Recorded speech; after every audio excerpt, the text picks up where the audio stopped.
On this episode, we talk about whether you have to be messed up to create something artistically great, struggling emotionally and physically, and an author who is doing incredible things in the world.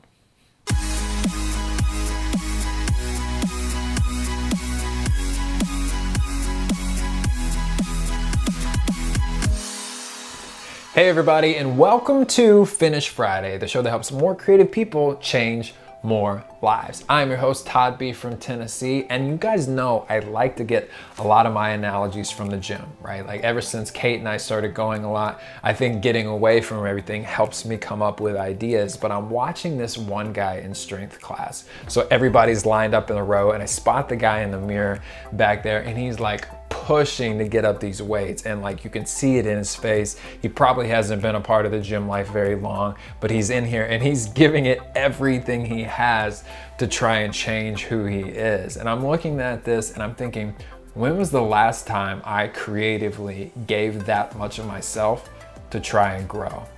Because I think what happens with anything is you get into this sort of pattern, right? You do what's comfortable, you do what's familiar, and next thing you know it, you're creating the same stuff that you created 3 and 4 years ago. And it's because you're not challenging yourself as an artist and you're not growing like you should be. Guys, and I've been through this more than anyone probably, because I love comfort. Like I love to wake up in the morning and have my little dandelion coffee. I love to read my little book in solitude. I love to write my words in the morning, but sometimes like you gotta get out of that pattern. You gotta shake yourself, you gotta travel, you gotta talk to someone new, you gotta quit a job, you gotta start a job, you gotta do whatever it takes to change your creative output, because at the end of the day, your output is only as good as the input you give to your creative processes. And the more you can shake up your routine, sometimes the more you can come up with that stuff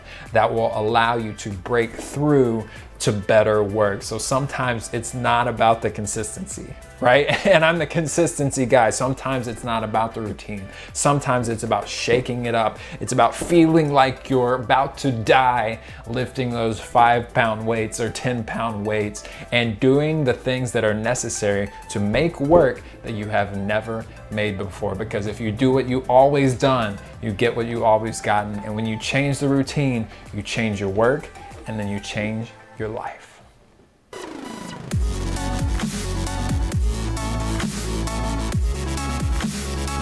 I gotta preface this week's question of the week by saying sometimes like I prime the questions. Like I'll go on Twitter and be like, what do you guys think about this? So that I can have content for the show. And this one is definitely good and something I want to bring to mind on this week's question of the week, which comes from Prajakta. And Prajakta asks, does your research strengthen the age-old notion that you have to be jacked up to come up with something artistically great?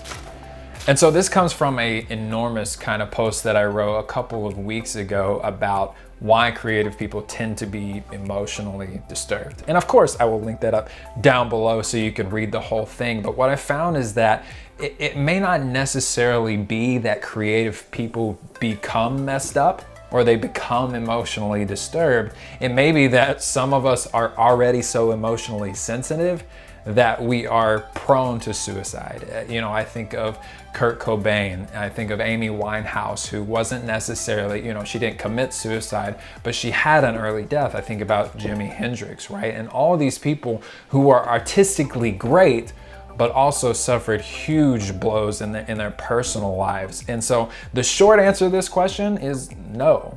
I don't think you have to be messed up to create something artistically great. I do think that you have to be emotionally sensitive, and you have to be you have to feel the guilt, you have to feel the shame, and you have to look into the world to understand like how bad humans are sometimes in order to create the best work. I mean, T.S. Eliot wrote The Wasteland, which was basically a picture of sadness and depression and apathy and destruction of the human race. Like, it was not a good thing in that poem, but it's one of the great works. So I think artists can tap into that without necessarily having to dive down that rabbit hole. And more importantly, like, I think that you could get away with being more disturbed or like a worse person 100 years ago than you can today. I feel like now that a lot of the art kind of channels are established. We've got a bunch of history in all our areas of art that now it's my responsibility and your responsibility. At the end of the day,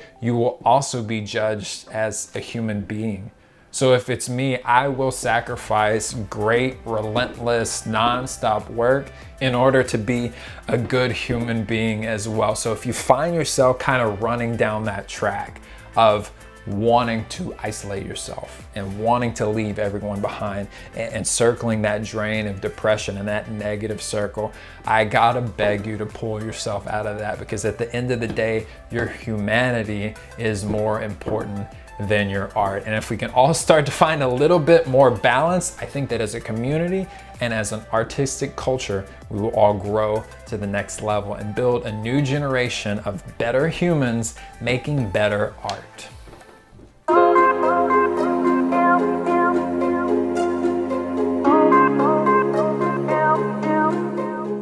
This week's Artist Spotlight goes, of course, on the author featured to my left, and that is John Green. And here's the reason why.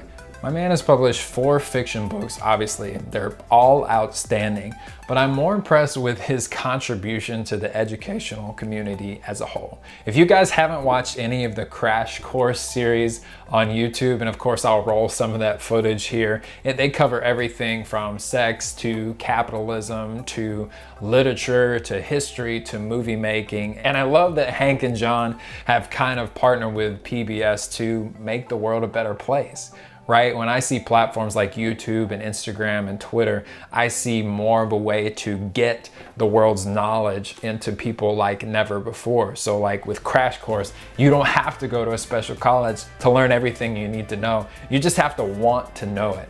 And when I think about good humans and people that are impacting the world in their art, as well as in human nature, John Green is the first name that comes to mind. So much love to my man. Make sure to go on Twitter and tell him that he's amazing, and then tell him that I sent you so that we can be best friends forever and stuff like that. And he's definitely the focus of this week's Finish Friday. That's it for this week's Finish Friday. Before you get out of here, make sure you answer this week's Ask the Audience. And that is, what book did you read last?